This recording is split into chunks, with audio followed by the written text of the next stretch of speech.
अस्सलाम वालेकुम नाज़रीन, सिंध ऑनलाइन टीवी में भलीकार आवां इमरान मलिक शामिल कयूं था हिन वक्त जूं ख़बरूं।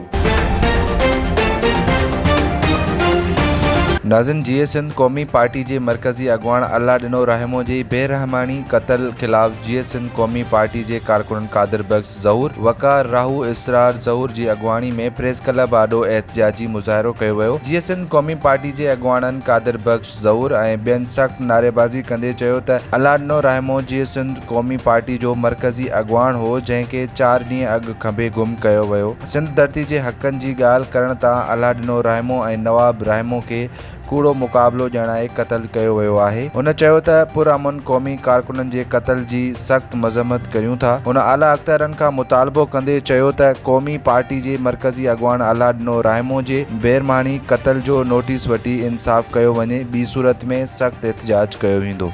वधीक ख़बरुनि ऐं अपडेट्स जे लाइ ॾिसंदा रहो सिंध ऑनलाइन टीवी।